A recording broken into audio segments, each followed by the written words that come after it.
there it goes. Good morning, everybody. Today is January 12th, 2019. I think I've gotten used to saying 2019. It's my day 2.246. And just wanted to kind of give a general update. Two things on my mind. One of them being the new Captain Marvel movie that I think comes out in March.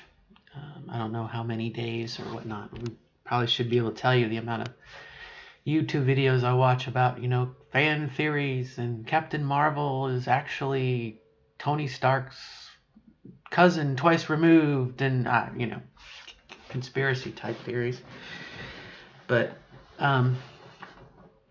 in one of the trailers that released this week, they showed a bit more footage of the Skrulls, I guess what the Skrulls are, and it's an image of like the Skrulls crashing or coming out of I think it's a crashed ship.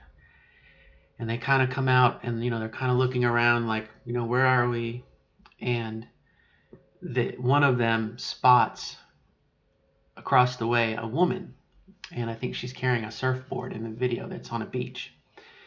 And so then the Skrull squints and then starts to go and shape shifts into that woman, a copy of that woman, at least as far as I can tell. And you see the face and the breasts and everything, and it really kind of sent me a bit into a spin of dysphoria, perhaps. I don't know if that's the right word, but, the idea, again, I know as a child, I may cry. As a child, I so wanted to be able to, change my body, to be a girl instead of a boy, to physically, and the idea of, again, it looked pretty painful for the Skrull. I mean, they were like, when their body started to shift. It wasn't like the Mystique X-Men, new body. It really looked like they were straining. And there'll probably be, by the time this video I upload it, and by the time this video gets old, there'll probably be more trailers and whatnot. But it really just it took me down a couple pegs. It really, as you can tell, kind of affected me. Again, we've talked about this before. I think, when you start hormones, how well your body is going to react, how much change you can expect. And especially like if you're in your 20s or your teens and you've kind of not quite got done with puberty yet. Wow, I can only imagine. And then by the same token, being a lot older and not, you know what I mean? There's always going to be people better off than you and worse off than you. And I can sincerely say that I am so very, very happy. This came up in last week's support group meeting too. I'm very, very happy for those trans women who are younger, who their bodies are going to react 10 times what mine did to me. But like I said, to see that transformation, it just blows my mind. And we've seen it before, whether it's any of the Freaky Friday type movies. I know, and I believe the remake of Freaky Friday or something, it was a guy and a woman who changed bodies. It wasn't just, a mother and a daughter or a father and a son. I don't expect the world to change. That's something where I have to accept it, and, three things you can do when you have a problem. You can get yourself out of the situation. You can modify it if you can, or you can ignore it, learn to live with it, I guess. And there have been those things throughout. It's a literary device. I mean, not a literary device. It's a plot device. Switching bodies. I talked about in the last Harry Potter movie, the last Fantastic Beasts movie that came out, the second one. There's another scene. A guy is drinking polyjuice and turns into a woman. And it just, I don't know.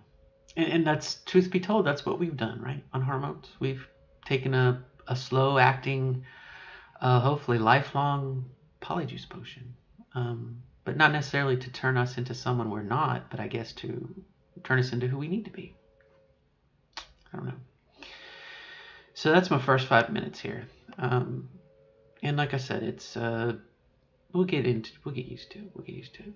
It does weigh heavily on my heart for today. Let me take a swig of ambition here. Just coffee, half, half calf. The second thing is someone had posted on one of my videos about my voice, and it was an older video, almost a year ago, because it was around the time of my surgery. And the comment was something to the effect of, "Why is your voice so masculine?" And that kind of dug deep too, out of nowhere. And I don't necessarily can't explain it, but if you've watched my channel from start to finish, you know there have been times where I did a little bit of voice training, or what I thought was voice training, and I always come back to this as my voice. And I like my voice. I mean, yes, it resonates a little more. It's a little deeper than usual, but for me, for myself, trying to change my voice is a little bit of a mask to put on, and you could, I don't want to mess anybody up, don't want to piss anybody off. We all choose to live how we choose to live. So I guess you could say, well, Robin, if you decide not to change your voice, you're going to have to live with a masculine sounding voice to some people. And that I can do. But it kind of set me back. It made me aware more this week of my voice. And somewhat aware of maybe my body language. And I was playing D&D last night, and I had a hard time staying in character. My character's kind of an Irish barmaid type wench, bard, officially. And I just had a hard time maintaining that feminine, and more female sounding voice, I guess, compared to my current voice. And I became very conscious once I saw that comment this week about, when I'm at work and I was at a conference meeting, and I might be leading a meeting in the future here, how do people see me, or how do people hear me? And if they can't see me, how do I sound to them? Masculine, perhaps. Definitely not feminine, I would say. But again, it's, I guess, as beauty is in the eye of the beholder, masculine and feminine is a personal choice. But I wanted to share that too. So again, I'm a little bit shaken physically with the Skrull thing, and then my voice and whatnot. And you would think that, I am, May will be my 3-year mark. So we still got some time. We still have 4 months to me being on hormones for 3 years. But you would think that after 2.5 years, let's say, of, yes, it is 2.5 years, I would be not as shaken by these events. I would just say, oh yeah, it's a movie. Skrull turning into a woman. The other scene that they'll show in the trailer is Captain Marvel beating up an old woman who's a Skrull on the bus. And I thought about it, and I was like, how does a Skrull decide who they're going to mimic? And when I thought about, again, the woman on the beach with the breasts and everything, very attractive, air quotes, would a Skrull choose one physical type for another? And psychologically, if they knew that, let's say, guys do stupid things around pretty women, would they transform themselves into a pretty woman? And maybe let me revisit that for a moment. I've also been criticized in the past on this channel, someone about, being, I think if the comment was something like, you trans women, you always over criticize looks and your femininity and your big breasts, and you want to have breasts and whatnot. Where was I going with that? I'm willing to bet you a cup of coffee that, cis women probably also have issues with their bodies and not looking the way they want to. And I guess that's where we exercise craze or diet or whatnot. But I imagine that, much like myself, there is a woman out there who, when she sees that ad, would say, boy, it would be nice to do that. I'm going to lose 20 pounds, I'm going to, want to go from a B cup to a C cup, So it doesn't necessarily have to be a trans thing. I think the idea of transforming yourself into something better, or what you feel is what you want to do, that's the allure of that, I think. Truth be told. So,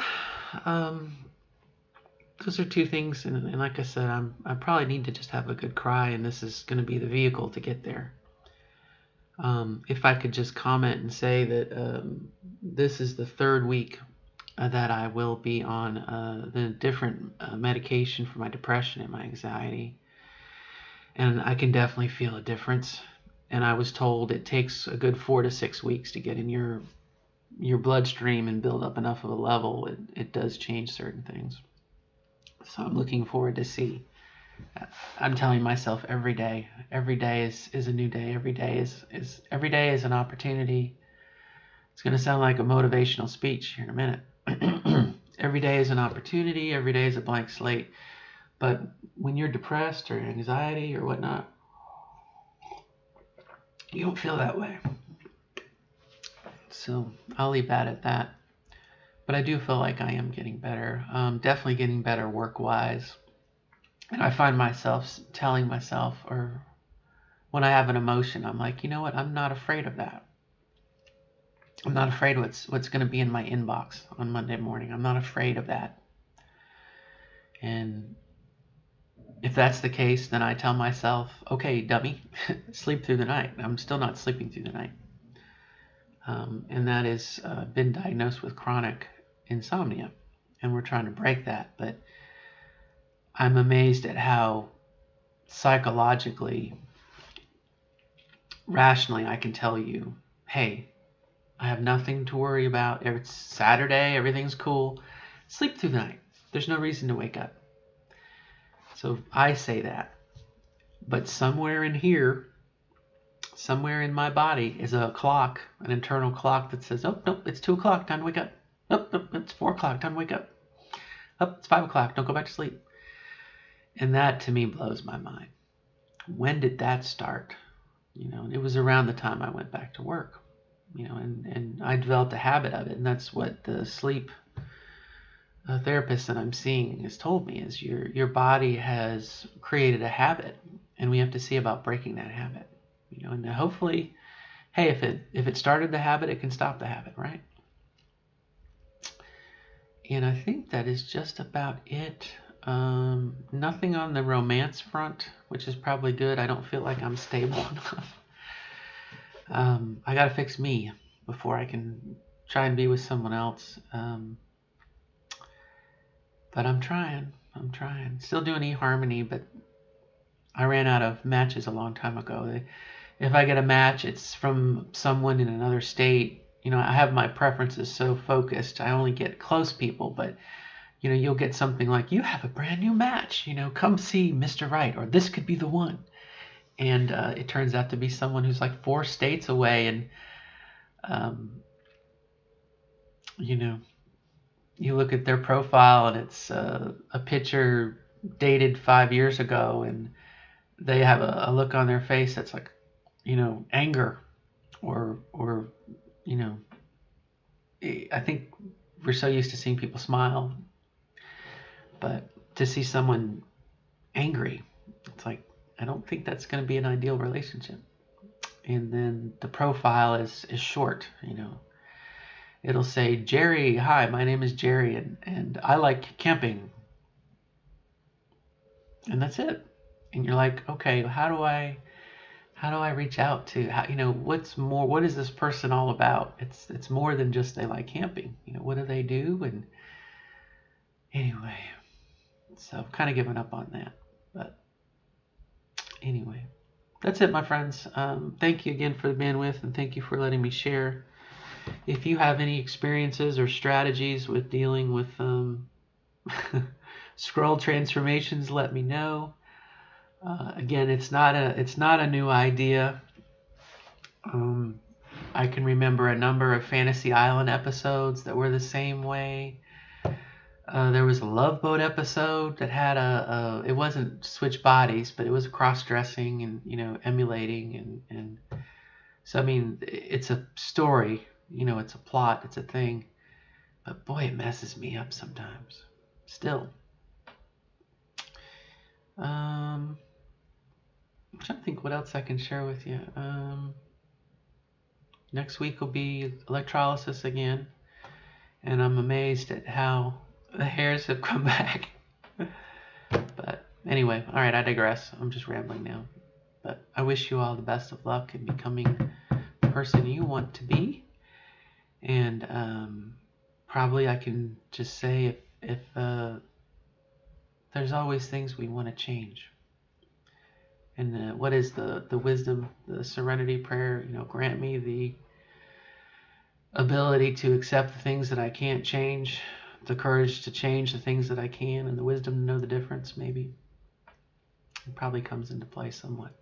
But, all right, my friends, I feel like I'm ending this on a downer. I don't mean to be, but I wish you all the best of luck, and we'll see you next time.